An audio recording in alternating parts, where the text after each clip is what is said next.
Bienvenidos hermanos a un nuevo video. Hoy vamos a hablar sobre el capítulo 9 de San Juan.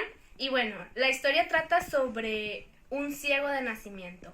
Empieza cuando Jesús iba pasando por donde estaba el ciego, pero iba acompañado de sus discípulos. Entonces los discípulos empezaron con una pregunta muy interesante, porque le preguntaron: Rabí, ¿quién pecó, este o sus padres, para que haya nacido ciego? Aquí podemos ver que los discípulos automáticamente pensaron que porque como está ciego es porque algo cometió o algo cometieron sus padres.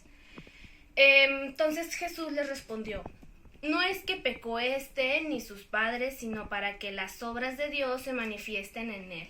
Entonces aquí esto podemos relacionarlo con nuestra vida, porque podamos tener algún problema económico, algún problema de salud, y pensamos que ha de ser por alguna maldición o ha de ser porque nosotros cometimos algo, cuando simplemente puede ser también que Dios quiere manifestarse en tu vida, quiere estar en tu vida y tú no lo estás permitiendo de alguna manera porque estás pensando en el pecado u otra situación. Entonces Jesús se acerca al ciego, agarra tierra y escupe en la tierra y se hace lodo. Entonces se lo unta a los ojos del ciego y le dice: ve a lavarte. Entonces el ciego fue a lavarse y cuando iba regresando pues recuperó la vista.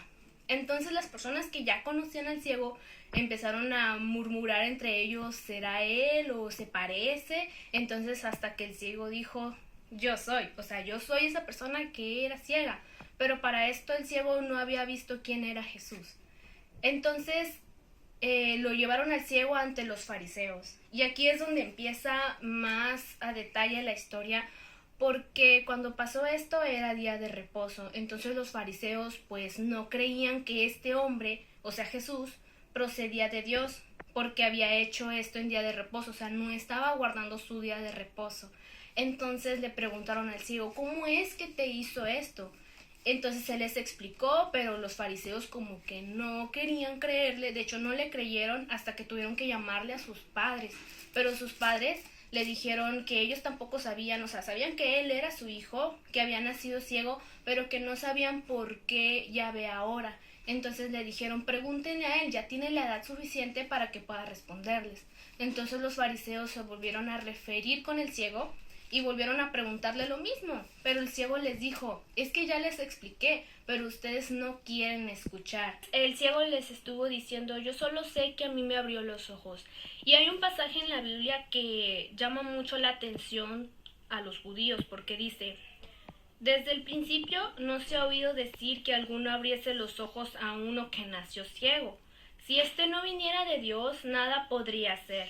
Entonces ellos le dijeron: tú que naciste en todo pecado. O sea, fíjense, ellos también pensaron que es porque él estaba en pecado.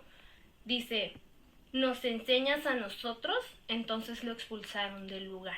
Jesús escuchó que lo habían expulsado del lugar y entonces lo halló y le dijo: ¿crees tú en el Hijo de Dios?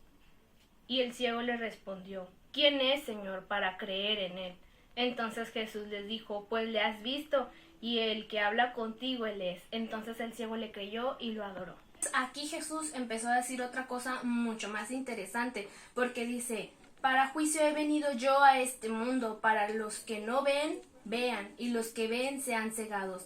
Entonces uno de los fariseos estaban ahí y escucharon. Entonces le preguntaron a Jesús: ¿acaso nosotros también somos ciegos? Entonces Jesús les respondió: si fuerais ciegos, no tendráis pecado, mas ahora porque decís: vemos, vuestro pecado permanece. Aquí lo que el Señor nos quiere enseñar es que muchos de nosotros tenemos la ceguera espiritual. O sea, no importa qué tan religioso seas, no importa si vas todos los domingos a la iglesia, si estás en todos los ministerios. Aquí lo que importa es que tú creas para que tú puedas ver las obras del Señor y pueda manifestarse en tu vida.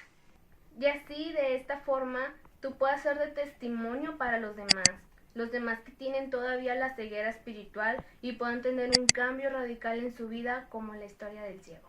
Gracias por ver este capítulo conmigo, que Dios les bendiga mucho.